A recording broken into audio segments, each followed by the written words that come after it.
여호와를 의지하는 자는 시온산이 흔들리지 아니하고 영원히 있음 같도다.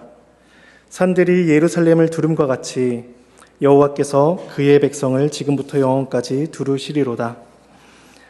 악인의 규가 의인들의 땅에서는 그 권세를 누리지 못하리니 이는 의인들로 하여금 죄악에 손을 대지 아니하게 함이로라. 여호와여, 선한 자들과 마음이 정직한 자들에게 선대하소서. 자기의 굽은 길로 치우친 자들은 여호와께서 죄를 범한 자들과 함께 다니게 하시리로다. 이스라엘에게는 평강이 있을지어다. 하나님의 말씀입니다. 하나님께 감사합니다. 시편 125편은 성전에 올라가는 노래입니다. 이스라엘 백성들이 절기에 맞춰 예루살렘 성전을 향해 올라갈 때마다 부른 노래 중에 하나의 시편이죠. 시편 125편 1절은 여호와를 의지한 자 이렇게 시작을 해서 5절에서 평강이 있을지어다로 맞춰지고 있습니다. 이렇게 함으로써 여호와를 의지한 자가 누릴 평강이 무엇인가에 대해서 알려주고 있습니다. 그리고 이 125편은 앞에 124편과 연결지어 생각해 볼 수가 있습니다. 124편은 과거에 하나님께서 베풀어 주신 그 구원의 경험에 대해서 노래를 합니다. 그래서 124편은 여호와께서 과거에 우리 편에 계시지 아니하셨더라면 어땠을까? 그때 주께서 우리를 도우셨으니 우리의 도움은 천지를 지신 여호와에게 있도다라는 고백이 124편의 고백이었습니다. 이어지는 125편은 그러한 과거의 고백, 하나님께 나를 도우셨습니다라는 그 과거의 경험에 토대를 두어서 현재의 믿음과 미래에 대한 소망을 고백한다라고 할 수가 있습니다. 그 과거에 그때 나를 도우셨으니 내가 이제 하나님을 의지할 것이며 내가 의지한 하나님께서 나를 붙들어 주실 것이다. 이러한 고백이 오늘 125편에서 이루어지게 됩니다. 따라서 과거의 경험이 현재의 믿음을 만들어내고 있으며 또 현재의 믿음이 미래의 소망을 우리에게 낳게 한다라고 볼 수가 있습니다. 이것이 신앙생활이며 또 하나님을 의지한 자의 삶이다. 우리는 그렇게 말을 할 수가 있을 것입니다. 오늘 본문은 하나님을 의지한 자의 삶에 대해서 말씀을 하고 있는데 두 부분으로 나누어 볼 수가 있습니다. 먼저 1절에서 3절은 시온에서 경험하는 여호와에 대한 신뢰, 이것이 첫 번째 단락이고 4절과 5절 두 번째 단락은 여호와를 신뢰한 자의 기도에 대해서 설명을 합니다. 1절 말씀을 제가 다시 봉독하겠습니다. 여호와를 의지한 자는 시온산이 흔들리지 아니하고 영원히 있음 같도다. 여호와를 의지한 자는 산이 흔들리지 않는 견고함을 영원토록 경험하게 됩니다. 이것이 중요한 이유는 우리가 사는 이 시대가 불안과 염려로서 우리를 흔들고 있기 때문입니다. 뉴스나 광고, 온갖 미디어를 보시면 우리의 마음을 불안하게 하는 것들로 가득 차 있습니다. 어머니, 우리 아이 수학, 영어 선행, 그 영어 선행 학습하지 아니하시면 늦습니다. 평생 못 따라가요. 이러한 설명이 광고가 나오고요. 암 발생률 1위, 지금 바로 가입하십시오. 집값 폭등, 지금 사지 않으면 미래가 없다. 이러한 온갖 미래에 대한 불안감을 흔드는 온갖 요소들이 TV와 문구들을 통해서 우리들의 마음을 불안하게 만들곤 합니다. 약 20년 전에 1999년 말에는 Y2K 밀레니엄 버그라고 해서 온 세계가 떨어졌었겠습니다. 아마 기억하시는 분들이 계실 겁니다. 99년에서 2000년도로 넘어가는 그때에 컴퓨터가 연도인식을 잘 못하게 돼서 문제가 발생한다는 것이었습니다. 그래서 그 순간 영영 그 2000년도로 넘어갈 때에 기술적인 온갖 문제들이 터지게 될 것이다. 그래서 은행 계좌가 다 마비가 될 것이고 항공사 시스템은 다 무너져서 최악의 경우에는 하늘 날던 비행기가 추락할 수도 있다. 이것이 99년 연말을 장식했던 온갖 뉴스들이었습니다. 그래서 미국의 일부 기독교인들은 그때 다가올 재난을 교회가 준비해야 된다. 또 목사들이 그 Y2K에 대해서 설교해야 된다라고 강하게 목소리를 냈다고 합니다. 그래서 온 불안이 전 세계의 뉴스를 강타했습니다. 그리고 1999년 23시 59분 전 세계가 긴장을 하였고 자정이 되었습니다. 자정이 되자 아무 일도 일어나지 않았습니다. 그냥 새로운 한 해가 밝았던 것이죠. 세상을 떠들썩하게 했던 그 Y2K는 그냥 그렇게 지나가 버렸습니다. 그런데 세상은 우리에게 또 다른 Y2K, 또 다른 불안거리를 계속해서 주입하고 있습니다. 여러분들의 지난 한 주간의 삶은 과연 평안하셨나요? 아니면 불안하셨습니까? 시편 기자는 이 시대를 살아가는 우리들에게 흔들리지 않는 견고함이 필요하다라고 교훈을 줍니다. 이것은 여호와를 의지한 자에게 주신 특별한 은혜입니다. 1절은 여호와를 의지한 자를 가리켜서 시온산에 빗대어서 우리를 설명합니다. 광교산, 북한산, 헤르몬산 여러 산들이 많고 그 산들이 가진 산의 특징이 다 성질이 똑같은데 유독 시편 기자는 시온산이 여호와를 의지한 자와 같다라고 이야기합니다. 시온산은 예루살렘을 가리킵니다. 일반적으로 정치나 행정 이런 지리적인 표현을 할 때 예루살렘을 표현을 많이 하는데 신학적인 의미를 담아 표현할 때에는 시온산이라고 표현을 하기도 합니다. 신학적인 의미를 담는다는 것은 그 시온산 꼭대기에 예루살렘 성전이 있었기 때문입니다. 근데 그 예루살렘 성전 안으로 들어가면 성소가 있고 또 지성소가 있습니다. 또 그 안으로 들어가면 지성소 안에는 언약궤가 있죠. 그리고 언약궤 안에는 증거의 돌판이 놓여져 있습니다. 그러니까 증거의 돌판은 하나님께서 이스라엘과 맺으신 그 언약을 보여주시는 것이었습니다. 그리고 세상의 창조주께서 특별히 이스라엘 민족과 함께 하신다, 그들과 임재하신다라는 사실을 보여주는 하나의 상징이었습니다. 따라서 시온산이 갖는 신학적인 의미는 하나님과의 언약이 있다고 볼 수가 있습니다. 그러니까 다른 산과는 다른 특징, 신학적인 의미를 이 시온산이 가지고 있었던 것이죠. 그 안에 담겨있는, 시온산 안에 있는 그 하나님의 언약은 변함이 없습니다. 견고하고 흔들림이 없습니다. 그 하나님의 언약을 깨트리고 하나님의 언약을 방해할 수 있는 존재는 존재하지 않습니다. 그리고 그 언약은 유효기한도 존재하지 않습니다. 영원토록 하나님께서 그 언약을 기억하시며 그 언약을 이루어 가십니다. 성전을 향해 올라가면서 이 노래를 불렀던 시편 저자는 자기의 눈앞에 놓여져 있는 그 시온산을 바라보면서 하나님의 언약을 상기하고 하나님의 언약을 붙들 수가 있었던 것이죠. 하나님을 의지하는 사람들은 이것을 경험해야 합니다. 흔들리지 않아야 된다는 것이죠. 근데 이 흔들리지 않는 것은 결국 하나님의 성품이 우리에게 주어진다는 것을 의미합니다. 왜냐하면 하나님께서는 어떠한 환경에서도 흔들리지 않는 분이시기 때문입니다. 사실 우리는 사람들의 말 한마디, 사람들의 눈빛 하나에 수많은 생각들을 합니다. 저 사람이 지난주에 나를 되게 기쁘게 맞아줬는데 오늘은 왜 쎄하지? 오늘 눈빛이 왜 저러지? 왜 인사를 안 하지? 이런 한 가지만 보더라도 우리는 그 하루가 불편합니다. 근데 하나님께서는 수많은 사람들이 하나님을 대적합니다. 수많은 사람들이 하나님을 조롱하고 모욕합니다. 그런데 하나님께서는 전혀 움직이지 아니하시고 요동하지 아니하십니다. 하나님은 하나님께서 작정하시고 하나님께 뜻하신 모든 바를 흔들림 없이 견고하게 이루어 가십니다. 하나님은 사람이 아니시기 때문이죠. 우리는 그 하나님을 믿는 것입니다. 흔들리지 아니하시는 그 하나님께서 자기를 의지하는 그 모든 사람들에게 그 흔들리지 않는 견고함을 다 각자에게 부여해 주십니다. 이것을 믿고 이제 시온 저자는 그 시온산을 향해 나아가며 그것을 배우게 됩니다. 그리고 이 시편 저자는 그 시온산, 그것을 바라보면서 여호와를 의지한다는 것이 무엇인가를 또 배우게 됩니다. 그게 이제 2절 말씀입니다. 2절 말씀에 보시면 이렇게 고백을 합니다. 산들이 예루살렘을 두름과 같이 여호와께서 그의 백성을 지금부터 영원까지 두르시리로다. 성전을 향해 걸어가는 성도가 1절에서는 시온산을 바라봤습니다. 근데 이제 시온산을 넘어서서 그 시온산을 둘러싸고 있는 또 다른 산들을 바라보게 되는 것이죠. 이것은 시온산이 갖는 그 지형적인 특징입니다. 시온산, 예루살렘을 주변으로 해서 주변이 이렇게 산들로 이루어져 있습니다. 동쪽에는 감난산이 있고 그 위에는 잘 알려지지 않은 스쿠프스 산이라는 것도 있습니다. 서쪽에는 또 서쪽 산지가 있고요. 남쪽에 또 산이 있습니다. 그래서 예루살렘을 중심으로 해서 다른 산들이 그 예루살렘을 이렇게 둘러싸고 있는 것이죠. 그리고 그 주변에 둘러싼 모든 산들이 그 예루살렘보다 더 높이 서 있습니다. 어떻게 보면 예루살렘이 분지처럼 느껴지게 되는데 예루살렘 자체도 높이 있는 산이고 또 그 높이 있는 산들이 더 그 예루살렘을 둘러싸고 있습니다.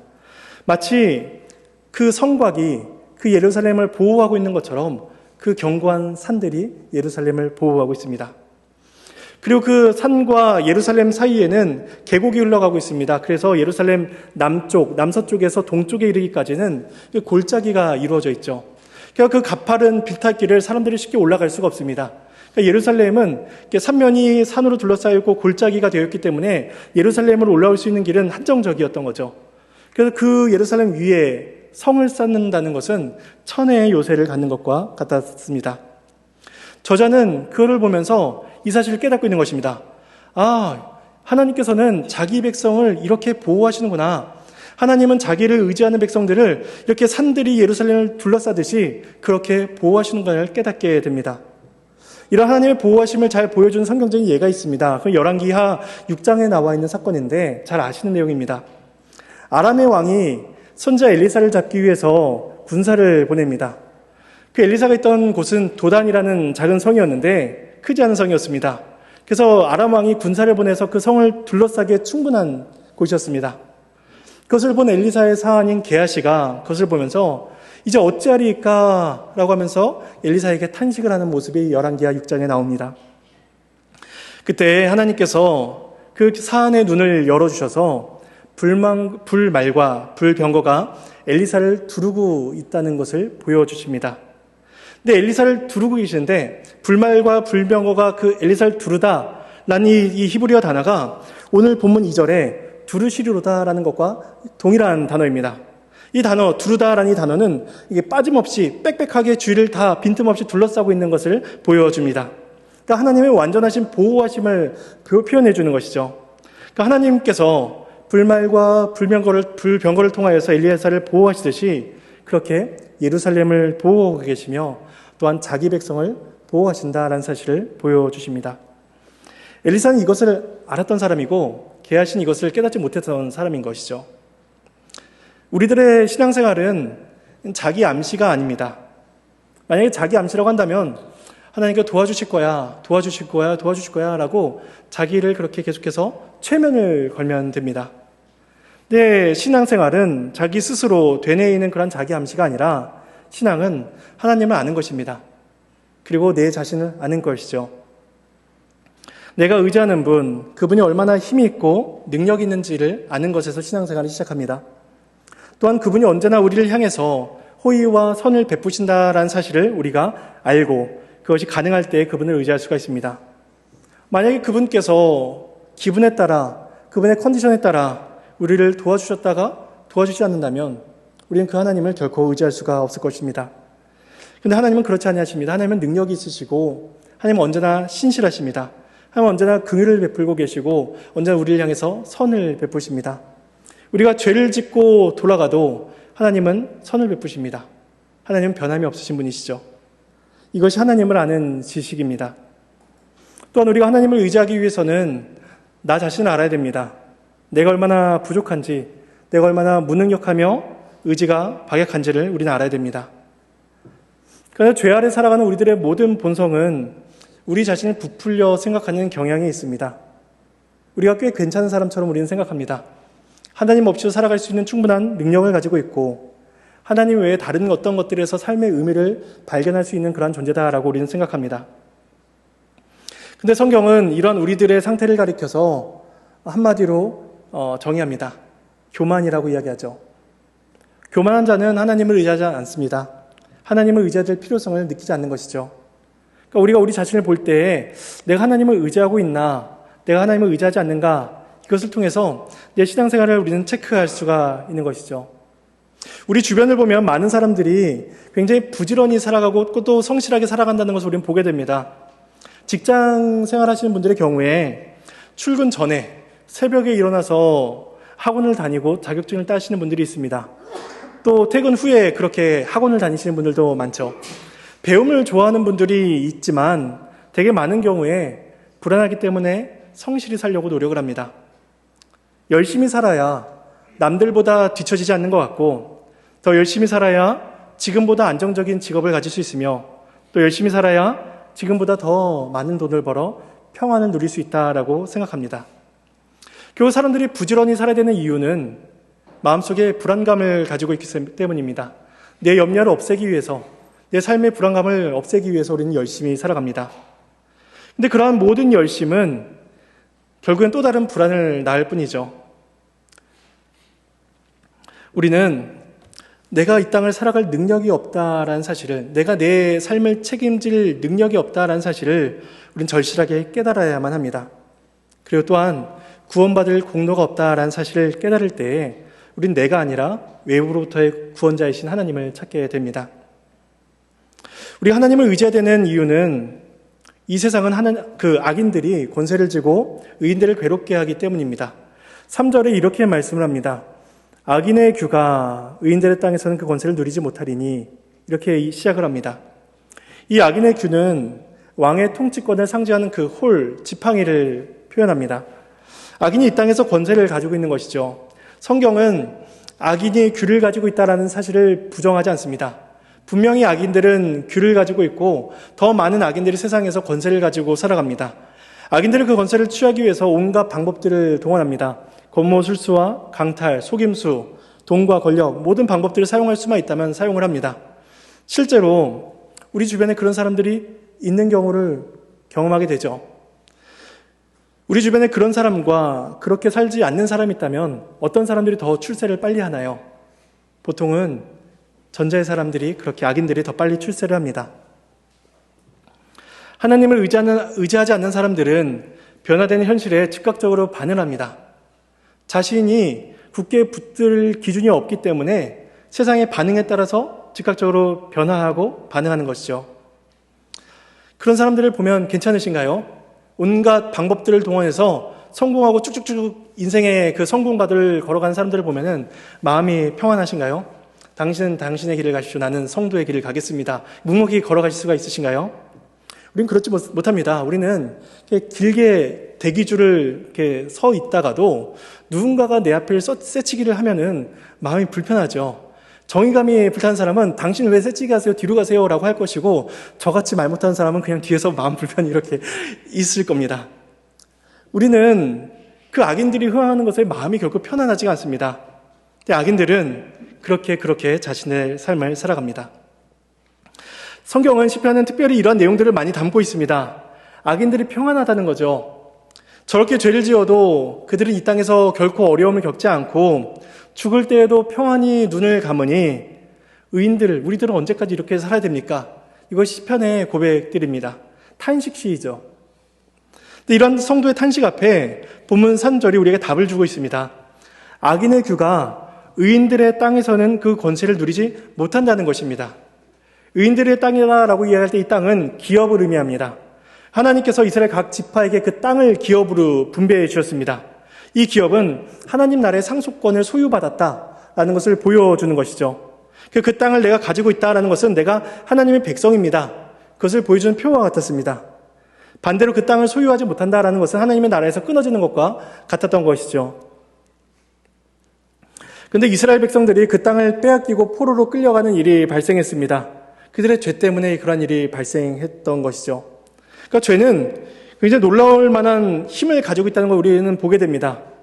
분명히 하나님께서 주시는 복이 더 크고 하나님께서 주시는 그 복들이 굉장히 말로 할 수 없는 위로와 기쁨과 그 능력이 있다는 사실을 우리는 알게 되는데 죄가 우리 마음간에 들어오는 순간 그 죄는 내가 받았던 모든 은혜가 다 하찮았던 것으로 이렇게 치부해버리는 놀라운 힘을 가지고 있습니다. 죄는 일시적인 기쁨이 더 크다라는 그러한 능력을 가지고 있는 것이죠. 그때 죄가 우리들 가운데 들어올 때 3절 말씀이 우리에게 소망이 됩니다. 악인의 규가 의인들의 땅에서는 그 권세를 누리지 못하리니 이는 의인들로 하여금 죄악의 손을 대지 아니하게 함이로다라는 것입니다. 하나님께서 우리를 산처럼 견고하게 하시고 하나님께서 산이 되셔서 우리를 보호하시는 그 이유는 결국은 우리를 죄로부터 보호해 주시기 위함이다라는 것입니다. 악인들의 규가 의인들의 땅에 들어와서 의인들로 하여금 죄를 짓지 못하게 하는 것, 그것이 하나님께 우리를 보호해 주시는 방법, 이유이다라는 것이죠. 죄를 지을 기회가 많은데도 하나님은 우리가 죄를 짓지 않도록 그렇게 보호해 주십니다. 이것은 의인들에게만 해당되는 특별한 은혜입니다. 하나님께서 세상 사람들이 죄 짓는 거를 내버려 두십니다. 그 사람이 얼마나 많은 죄를 짓건 얼마나 흉악한 범죄를 짓던 하나님은 세상 사람을 그냥 내버려 두십니다. 물론 세상 질서가 어느 정도 유지될 수 있도록 일반적인 은혜는 베풀어 주시지만 그들은 그들대로 그냥 사랑하게 내버려 두심으로써 마지막 때에 그들이 당할 공의의 심판을 하나님께서는 점점 남겨두십니다. 반면에 하나님의 백성만큼 하나님께서 보호해 주십니다. 죄를 짓지 않도록요. 그래서 우리는 악인들의 권세와 번영을 보면서 마음은 불편할지언정 그들처럼 살지 않게 됩니다. 그들처럼 속임수와 온갖 겉모술수와 그런 방법들을 사용하지 않고 불편한 가운데 묵묵히 자기의 길을 걸어가게 하십니다. 그럼 우리는 이렇게 생각할지 모릅니다. 지난 한 주간 내 삶을 돌아봤는데 이런저런 죄를 많이 지었거든요. 그럼 하나님께서 나를 보호해 주지 않는 것이 아닌가? 나는 사실 일반 세상 사람들과 같은 사람이 아닌가? 이런 질문을 떠올리게 됩니다. 근데 한번 이렇게 생각을 해보십시오. 하나님께서 보호해 주시고 있는데도 이렇게 죄를 짓고 있는데 만약에 하나님께서 보호해 주시지 않는다면 얼마나 더 많은 죄를 지을까요? 그러니까 우리는 하나님께 보호해 주시니까 그나마 이 정도 죄를 짓고 살고 있는 것입니다. 칼빈은 사람을 가리켜서 사람은 우상을 만들어내는 공장이다라고 그렇게 표현을 합니다. 그러니까 쉴 새 없이 우상과 쉴 새 없이 죄를 찍어내는 게 이 김대복이라는 공장인데 이 공장이 잘 운영되지 않도록 하나님께서 그 산들처럼 우리를 보호해 주시는 거죠. 그러니까 저와 여러분들은 사실 우상을 만들어내는 공장치고는 생산성이 그렇게 좋지 않은 공장입니다. 하나님께서 우리를 보호해 주시기 때문이죠. 그래서 우리는 지난 한 주간의 삶을 돌아보면서 하나님 왜 제 삶 가운데 이렇게 도우시지 않으시나요? 왜 저를 보호하시지 않으시나요? 라고 그러한 탄식보다는 그럼에도 불구하고 죄를 짓는 우리들의 연약함과 그의 모습을 보면서 애통해야 될 것이고 또 그럼에도 불구하고 우리를 긍휼히 여기시고 구원하시는 하나님의 은혜를 우리는 감사해야 할 것입니다. 한 신학자가 이 3절 말씀을 설명하면서 이렇게 설명을 하는데 한번 들어보십시오. 이렇게 설명합니다. 우리는 보통 하나님의 약속이 유익을 주는 것이라 해서 모든 환난에서 우리가 예외되는 것으로 생각하고 있는데 이 구절은 하나님의 보호하심이 때로는 십자가와 환난에서 구해주시지 않을 경우도 있으며 성도들에게 고상하고 안일한 생활만이 이 세상에서 약속된 것이 아니므로 우리는 하나님의 도우심이 필요하게 될 때에 낭망하여 하나님을 포기하는 일이 없도록 하신다 라고 설명합니다. 제가 좀 문장을 짧게 이렇게 써야 되는데 그대로 가져오다 보니까 한 문장이네요. 이 신학자가 이야기하는 건 뭐냐면 하나님의 약속은 이 땅에서 잘 먹고 잘 살기 위한 복을 주시는 것이 아니다. 이걸 우리에게 보여주시는 거죠. 그러니까 신자의 삶은 늘 이렇게 호수 위에 있는 백조처럼 고상하고 안위 있는 삶이 아니다. 그것이 보장된 삶이 아니다를 하나님께서 우리에게 가르쳐 주신다는 겁니다. 도리어 우리는 악인들이 번영하는 시대를 살아갑니다. 신자들은 그것들을 보면서 나도 저렇게 살아볼까? 나도 한순간 저렇게 살아볼까? 라는 그러한 늘 시험과 유혹을 받으면서 살아갑니다. 그래서 때로는 유혹이 오고 때로는 절망이 오고 때로는 좌절이 옵니다. 그때 하나님의 보호하심을 기억하면서 하나님에 대한 믿음을 포기하지 않도록 하나님께서 이 3절 말씀을 우리에게 주신다. 이것이 신학자의 설명입니다. 하나님께서 악인들의 규가 의인들의 땅에 해하지 않도록 영향을 끼치지 못하도록 보호해 주신다라는 것이죠. 이것을 믿는 성도만이 하나님께 기도하게 됩니다. 하나님께서 나를 보호하시는구나. 하나님께 악인의 규가 나에게 영향을 끼치지 못하게 하시는가를 아는 사람만이 하나님께 기도하게 되는 것이죠. 이어지는 두 번째 단락인 4절과 5절은 그 앞에 1절에 3절 말씀에 근거해서 하나님께 올리는 기도가 나타나고 있습니다. 4절 말씀인데 우리 함께 봉독해 보겠습니다. 여호와여 선한 자들과 마음이 정직한 자들에게 선대하소서. 네, 4절만 읽겠습니다. 하나님께서 자기 백성을 보호하신다라고 해서 그 성도들은 가만히 있지 않는다는 것입니다. 하나님의 일하심이 이 땅 가운데 이루어질 수 있도록 우리는 기도합니다. 그래서 하나님을 의지하는 사람, 하나님을 신뢰하는 사람은 결국 기도하는 사람입니다. 세상 사람들은 마음이 불안해지면 신을 찾아갑니다.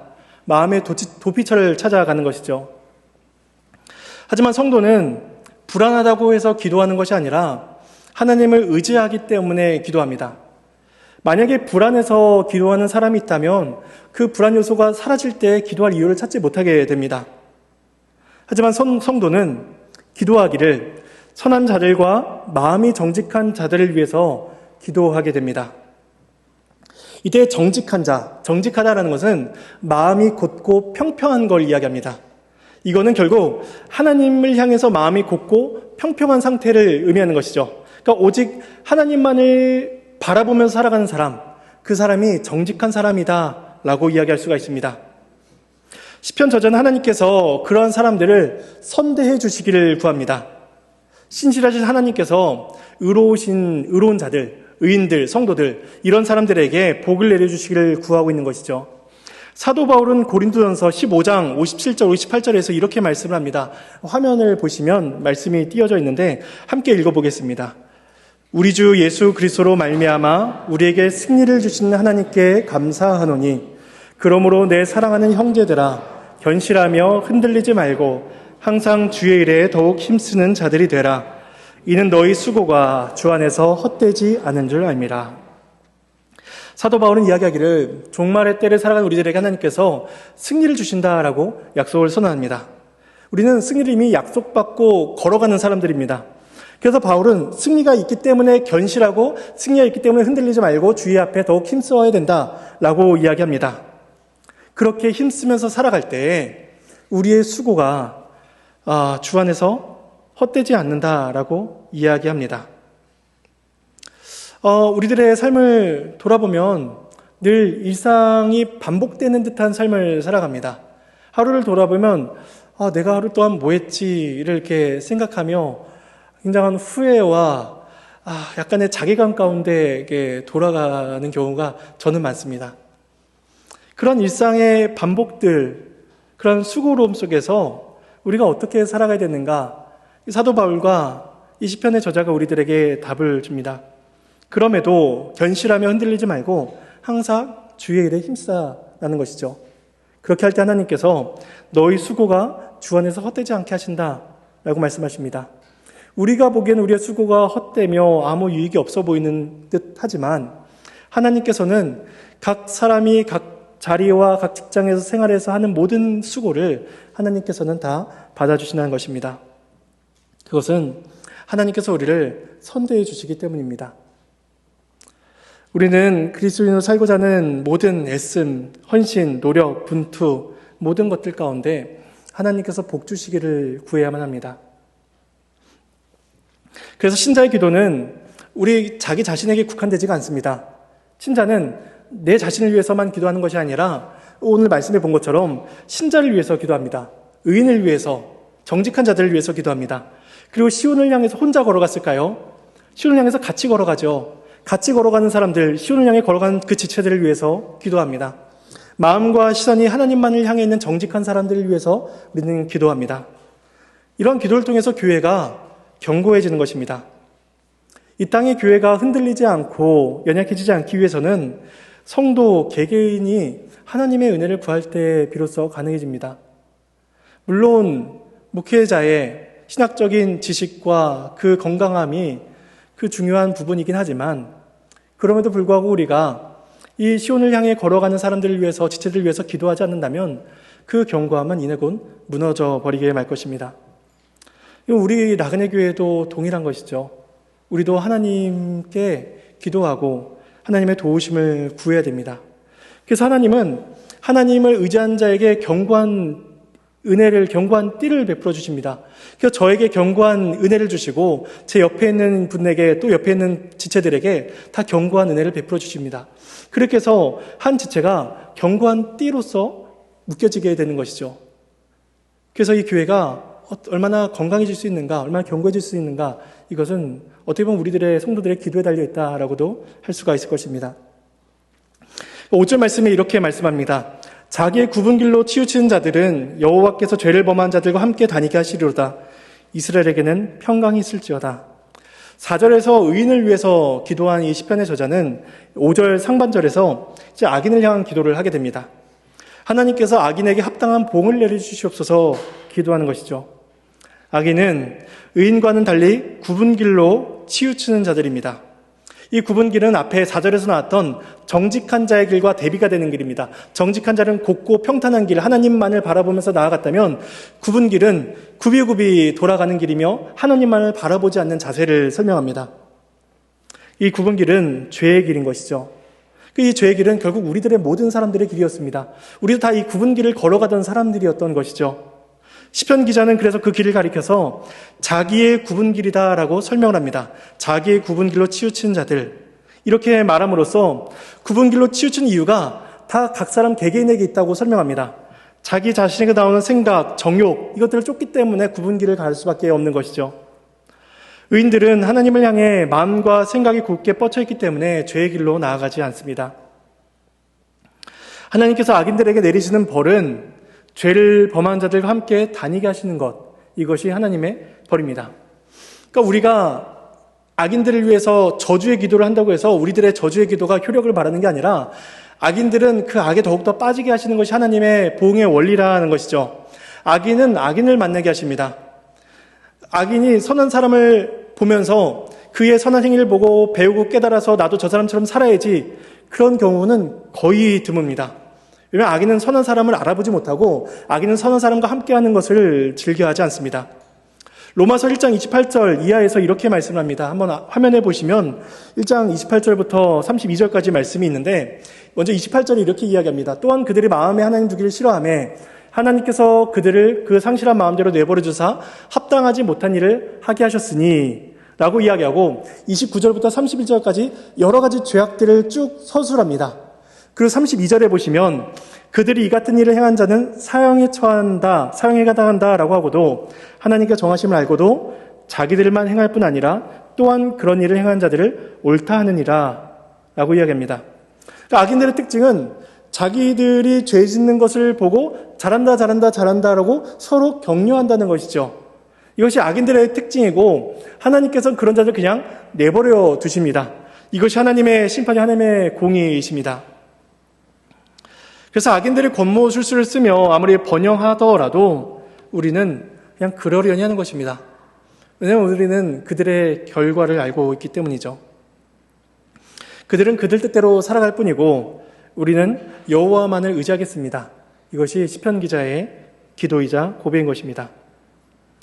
여호와를 의지하며 기도하는 성도는 결국에는 하나님이 주신 평안을 누리게 됩니다. 오늘 본문 마지막 절 5절 말미에 보시면 이렇게 기도가 마무리됩니다. 이스라엘에게는 평강이 있을지어다. 이것은 기도이며 기도인 동시에 하나님의 약속입니다. 하나님께서 도우시지 아니하시면 우리는 바람이 나는 겨와 같은 인생을 살아갑니다. 높은 산들이 그 시온산 예루살렘을 두르고 있듯이 하나님께서 자기 백성, 자기 교회를 보호하고 계시기 때문에 우리는 그 평강을 누릴 수 있는 것이고 그 평강을 위해서 기도할 수 있게 됩니다. 갈릴리 바다에서 광풍이 몰아치고 있을 때에 예수님께서는 배 아래에서 주무시고 계셨습니다. 예수님은 어떠한 광풍이 불어와도 평안하셨습니다. 이 땅을 살아가는 우리들의 인생은 결코 평탄하지 않을 것입니다.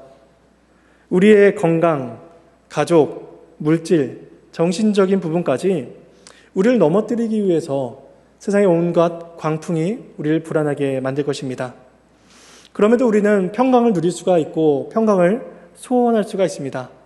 하나님께서 우리를 보호하시기 때문입니다. 순례자는 예루살렘 성전을 향해 나아가며 이것을 배우고 있습니다. 그리고 이것은 우리에게도 동일하게 주어지는 적용점입니다. 우리도 날마다 나아가며 이 은혜를 보고 배워야 한다는 것입니다. 이 시편의 저자가 예루살렘 성전을 향해 하나님의 도우심을, 보호하심을 기억하였던 것처럼 우리도 매주일 교회로 나오면서 이 사실을 기억해야 됩니다. 여호와를 의지한 자는 영원히 견고하며 흔들리지 않는다. 여호와를 의지한 자는 하나님께서 평강케 하신다. 이 사실을 우리는 기억하게 됩니다. 그러기 위해 우리는 말씀을 붙들어야 합니다. 말씀을 통해서 우리에게 알려주시는 그 예수 그리스도를 우리는 붙들어야만 합니다. 예수 그리스도께서 우리에게 평강을 주시기 위해서 우리가 당해야 될 모든 환난과 고난과 슬픔을 당하셨습니다. 그래서 예수님은 우리에게 이렇게 말씀하십니다. 요한복음 14장 27절 말씀인데 우리 마지막 말씀은 함께 찾아서 읽어보도록 하겠습니다.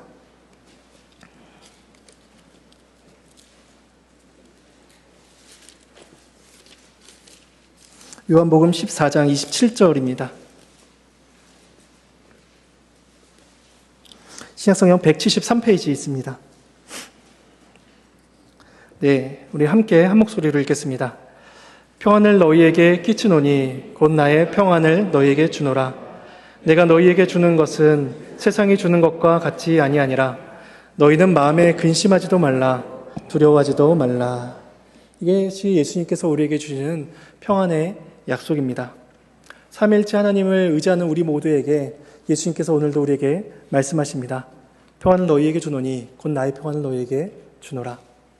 세상의 모든 풍랑과 광풍 속에서, 모든 불안한 모든 일 속에서 오직 하나님만을 의지하심으로써 마음의 평강과 위로를 누리시는 저와 여러분이 되기를 간절히 소망합니다. 이제 함께 찬송하시겠습니다.